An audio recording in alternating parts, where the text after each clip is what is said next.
Subscribe to our channel by clicking the subscribe button. Click the bell button and enjoy the latest uploads from our channel. Hello everyone, स्वागत है आप सभी का हमारे YouTube channel success thunder पे। आज हम लोग एक पजल सॉल्व करेंगे और ये है पजल का क्वेश्चन। ये क्वेश्चन इंग्लिश और हिंदी दोनों में ही है। सबसे पहले आप इंग्लिश का स्क्रीनशॉट ले लीजिए क्योंकि इंग्लिश का फुल क्वेश्चन अभी दिख रहा है। उसके बाद में थोड़ा सा आपको हिंदी का क्वेश्चन नीचे छूट गया है तो वो भी मैं आपको दिखा लूँगी। उसके बाद आप उसका भी स्क्रीनशॉट ले लीजिएगा। इस क्वेश्चन को खुद से सॉल्व करने की कोशिश करिए।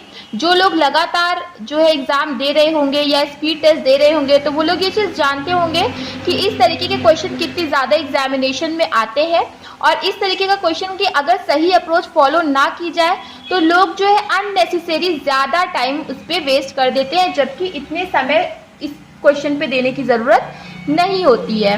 तो आई होप अब तक आप लोगों ने स्क्रीनशॉट ले लिया होगा क्वेश्चन का और सॉल्व भी करके एक बार देख लिया होगा खुद से कि किस तरीके से इस क्वेश्चन को डील किया जा सकता है, टैकल किया जा सकता है। चलिए अब हम लोग क्वेश्चन को स्टार्ट करते हैं। क्वेश्चन को करना यहाँ से क्वेश्चन स्टार्ट है। क्वेश्चन में लिखा है 8 persons JKLMPQRS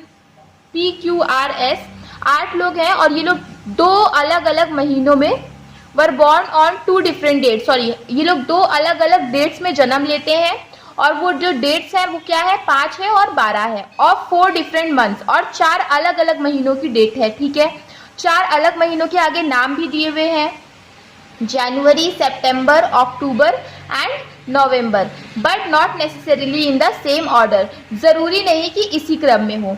अच्छा, इस तरीके का क्वेश्चन जैसे ही आए तो इसका एक सेट प्रोफॉर्मा होता है। अगर आप उस प्रोफॉर्मा से उस क्वेश्चन को सॉल्व करेंगे तो ये क्वेश्चन कभी भी आपको ज़्यादा समय नहीं लेगा। इस क्वेश्चन को करने में आपको मैक्सिमम टू मैक्सिमम 2 से 3 मिनट लगेंगे। 3 मिनट मैक्सिमम, इससे ज़्यादा आपको नहीं लगेंगे। 3 मिनट में आपको ये मैक्सिमम बता रही हूँ, इससे ज़्यादा लगने भी नहीं चाहिए अगर आप इस सेट प्रोफॉर्मा से इस क्वेश्चन को सॉल्व करेंगे तो प्रोफॉर्मा सबसे पहले हम लोग देख लेते हैं। January, September, October and November. January, September, October and नवंबर, इस तरीके से आपको डेट्स लिखने मंथ्स लिखने। उसके बाद हर मंथ के बगल इनकी जो 2 डेट्स हैं दी हुई है, जैसे यहाँ के इस क्वेश्चन में 5 और 12 दी हुई है तो वो आप वो लिख लो और यहाँ से आप प्रोफॉर्मा आप इजीली बना लीजिए। अब क्या होता है कभी कभी कि महीने 2 दिए रहते हैं, जैसे मान लीजिए सिर्फ जनवरी और सितंबर ही दिया होता और डेट्स दे देता हर एक महीने में 4-4, तो उसको भी आपको सिंपल से ऐसे ही बनाना है। इस प्रोफॉर्मा से अगर आप सॉल्व करोगे कभी भी इस टाइप के क्वेश्चन में नहीं फंसेंगे, इसकी मैं गारंटी ले सकती हूँ। चलिए फिर अब हम लोग क्वेश्चन को पढ़ना शुरू करते हैं और इसको सॉल्व करने की कोशिश करते हैं। और देखिएगा, इस कॉन्सेप्ट को फॉलो करिएगा, इस अप्रोच को फॉलो करिएगा। 2 से 3 मिनट में इजीली बन जाएगा। मैं एक्सप्लेन करती हूँ तो मुझे थोड़ा समय लग जाता है, पर जब आप खुद से बनाओगे तो 2 से 3 मिनट में ये बन जाएगा। तो देखिए यहाँ पे क्या लिखा हुआ है स्टार्टिंग में, 2 persons were born between J and M and J was born on an odd date of a month that contains odd number of days।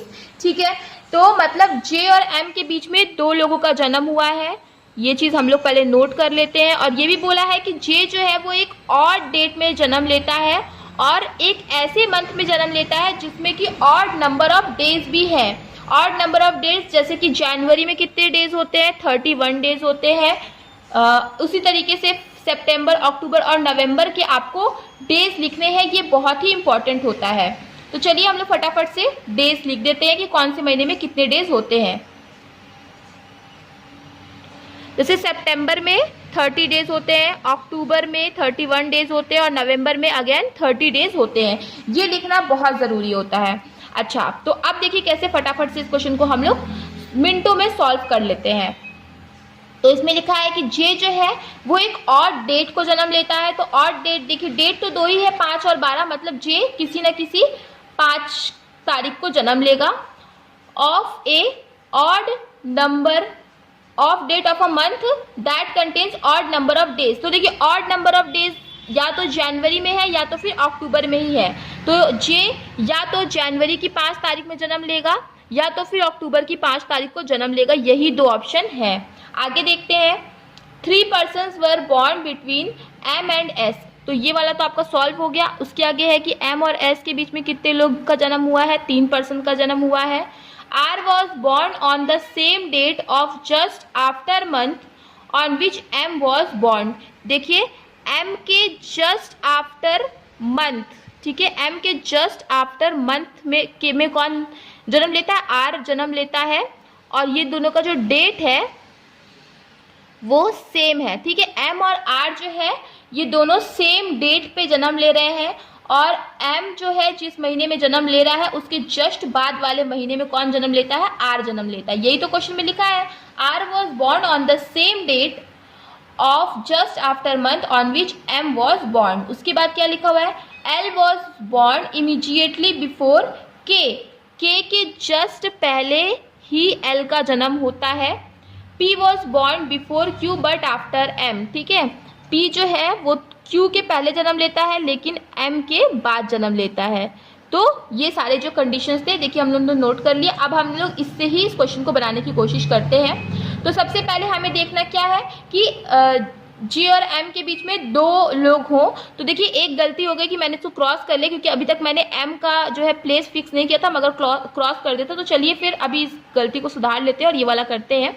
G और M के बीच में 2 लोगों का जन्म हुआ था, 2 पर्सन बॉर्न होते। तो देखिए J जब यहाँ है तो 1 2 M, ये बिल्कुल फ्लोर की तरह आपका हो जाएगा, और फ्लोर बेस्ड पजल तो सॉल्व करना काफ़ी आसान होता है। इसमें देखिए 1 2, अगर आप मान लीजिए M यहाँ पे लिखते हो तो M के बाद R तो लिख नहीं पाओगे, तो नीचे नहीं आएगा। 1 2 M कहाँ पे आ जाएगा, ऊपर आ जाएगा। अच्छा, M 12 तारीख को हुआ है, इसके जस्ट बाद वाले महीने में R भी फिर 12 तारीख को आएगा इस केस में। इसमें देखिए M 12 तारीख को हुआ है, इसके जस्ट बाद वाले महीने में R भी फिर 12 तारीख को आएगा इस वाले केस में, सेम डेट और उसके जस्ट बाद वाला मंथ। अब ये हमारा जो है सॉल्व हो गया। अब एक और क्या था, M और S के बीच में 3 लोगों ने जन्म लिया है। तो देखिए M जब यहाँ है तो 1 2 3 S ऊपर आने की जगह नहीं है इस केस में, और नीचे देख लेते हैं 1 2 3 S यहाँ पे आ जाएगा। इस केस में देखिए अगेन ऊपर आने की जगह आपको दिख नहीं रही है, तो मतलब हम लोग नीचे ही जाएंगे। तो 1 2 3 S कहाँ पे आ जाएगा, यहाँ पे आ जाएगा इस केस में।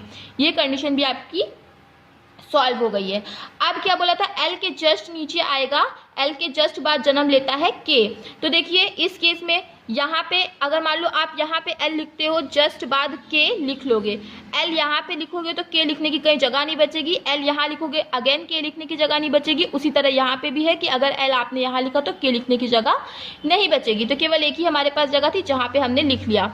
इसमें भी वही चीज़ देख लीजिए, L यहाँ पे लिखोगे तो K लिखने की जगह है नहीं, उसी तरह L यहाँ लिखोगे तो भी K लिखने की जगह नहीं। तो L को आपको यहीं लिखना पड़ेगा और K यहीं लिखोगे, क्योंकि और कोई प्लेस है नहीं। ये वाली भी आपकी कंडीशन सॉल्व हो गई। अब केवल एक ही बचा है कि सबसे पहले M आएगा, फिर P आएगा, फिर उसके बाद Q आएगा। अब इस केस में देखिए P के लिए यही जगह है, Q के लिए यही जगह है। क्यों? क्योंकि हमें पहले से पता था कि M के बाद P को आना है और P के बाद Q को आना है, इसीलिए मैंने पहले P लिखा फिर Q लिखा। तो ये कंडीशन तो आपकी बिल्कुल सही बन रही है। इसमें देखिए अब M यहाँ पे है, P Q के लिए केवल यही जगह बची हुई है। तो ये वाला सीक्वेंस क्या फॉलो हो पाएगा, इस केस में नहीं हो पाएगा। तो ये वाली कंडीशन आपकी गलत हो गई, ये कंडीशन आपकी सही हुई, और ये आपकी ये पॉसिबिलिटी आपकी गलत हो गई, यही पॉसिबिलिटी सही है, और ये कंडीशन भी आपकी सॉल्व हो गई। तो यहाँ हमारी सारी की सारी कंडीशन सॉल्व हो गई, ये एक पॉसिबिलिटी सही निकली। अब आप इस तरीके से क्वेश्चन को बनाइए, सॉल्व करिए और देखिए कि आपको कितना समय लग रहा है। डेफिनेटली मैं आपको गारंटी दे सकती हूँ कि जितना समय आपको पहले लगता था उससे आपका काफ़ी कम समय लगेगा, और अगर आप यही अप्रोच फॉलो कर रहे थे तो वेल एंड गुड। बाकी आपको कॉन्सेप्ट कैसा लगा, अप्रोच कैसी लगी, ये कमेंट करके ज़रूर बताइएगा। वीडियो पसंद आए तो वीडियो लाइक कर दीजिएगा, शेयर करिएगा, और अगर आप चैनल पे पहली बार आए हैं चैनल को सब्सक्राइब करना मत भूलिएगा। मिलते हैं अपने नेक्स्ट वीडियो में। Thank you so much for watching.